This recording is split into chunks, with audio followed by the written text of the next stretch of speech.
Assalamualaikum warahmatullahi wabarakatuh. Sebelumnya, perkenalkan kami dari kelompok 7 pada mata kuliah Supervisi Manajerial dengan anggota Rizalili Nur Afifah dengan NIM 206200140 dan Taufik Hariri dengan NIM 206200154. Kami di sini akan menjelaskan makalah kami yang berjudul Peran Pengawas dalam kaitannya dengan pembinaan sarana dan prasarana. Dengan rumusan masalah yang pertama, konsep pengelolaan sarana pendidikan, dan yang kedua, upaya dan kontribusi pengawas dalam pembinaan sarana prasarana. Pembahasan yang pertama yaitu konsep pengelolaan sarana pendidikan. Dalam pembagian sarana prasarana pendidikan, sarana pendidikan dapat diklasifikasikan menjadi 3, yaitu ditinjau dari jenisnya, yang kedua ditinjau dari sifat barangnya, dan yang ketiga hubungannya dengan proses belajar mengajar sarana pendidikan. Ditinjau dari jenisnya, ada 2 macam sarana pendidikan, yaitu sarana atau fasilitas fisik dan sarana atau fasilitas non-fisik. Yang pertama, fasilitas fisik atau fasilitas material adalah segala sesuatu yang berwujud benda mati atau dibendakan yang mempunyai peranan untuk memudahkan atau melancarkan segala usaha seperti kendaraan, mesin tulis, komputer, perabot, alat peraga, model, media, dan sebagainya. Yang kedua, fasilitas non-fisik adalah segala sesuatu yang bukan benda mati atau dapat disebut dengan benda atau dibendakan, yang mempunyai peranan untuk memudahkan atau melancarkan segala usaha seperti manusia, jasa, dan uang. Dan yang kedua, ditinjau dari sifat barangnya.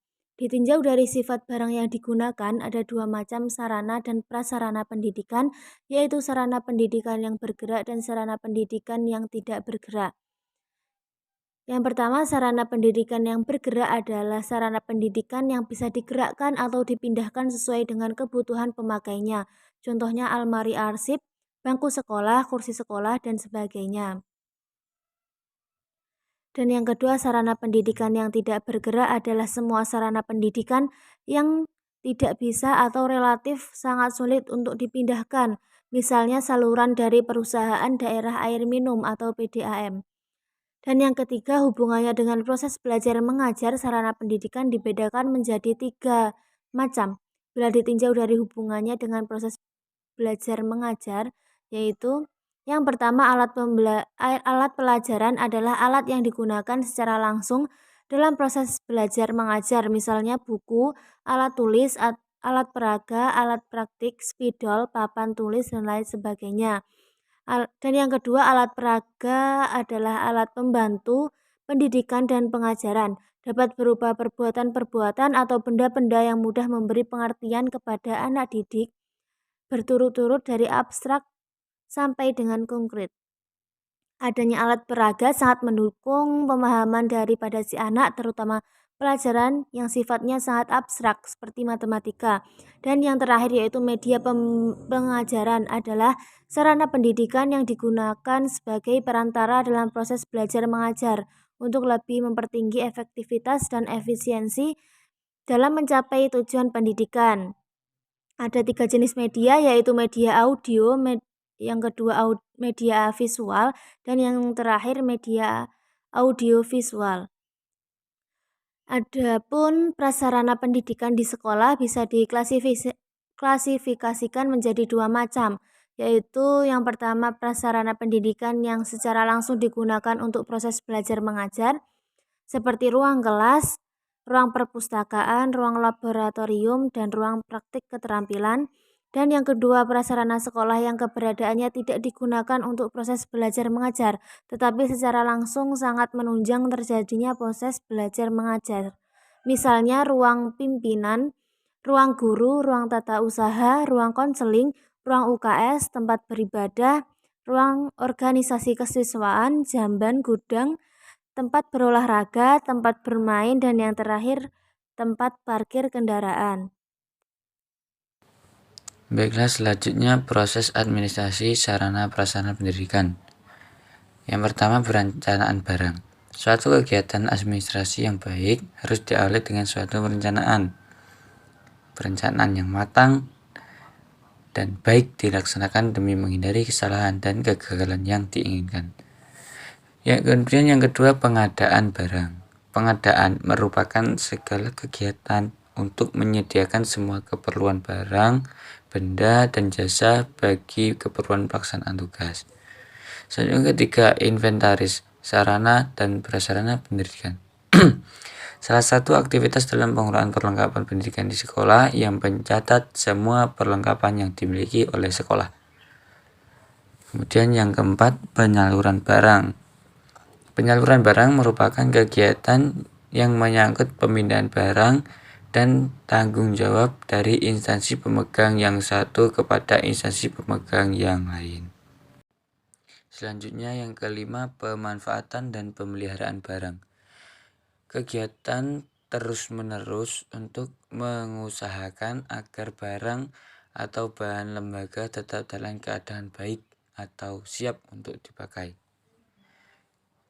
Kemudian yang keenam, penghapusan.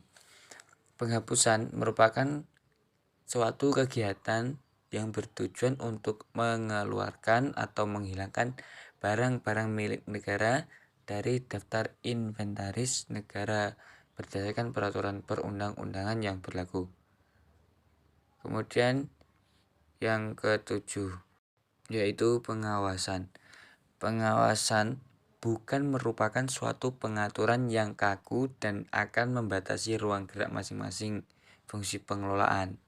Tetapi pengawasan di sini merupakan koordinasi serta akselerasi bagi seluruh fungsi pengelolaan administrasi, sehingga pemborosan waktu, tenaga, dan biaya dapat dihindarkan. Kemudian materi selanjutnya, upaya dan kontribusi pengawas dalam pembinaan sarana dan prasarana. Jadi di sini upaya dan kontribusi pengawas dalam pembinaan sarana dan prasarana, yaitu sebagai seorang pengawas harus melakukan analisis kebutuhan sarana dan prasarana yang diperlukan oleh lembaga pendidikan. Dalam kegiatan pengawasan tersebut, pengawas mencari informasi dari kepala sekolah apabila terdapat kekurangan atau kelemahan dalam masalah sarana dan prasarana, maka yang menjadi kekurangan tersebut yang dituangkan dalam RKHS, dan pihak sekolah bersama komite dengan Dinas Pendidikan mencari solusi atas kekurangan sarana dan prasarana tersebut.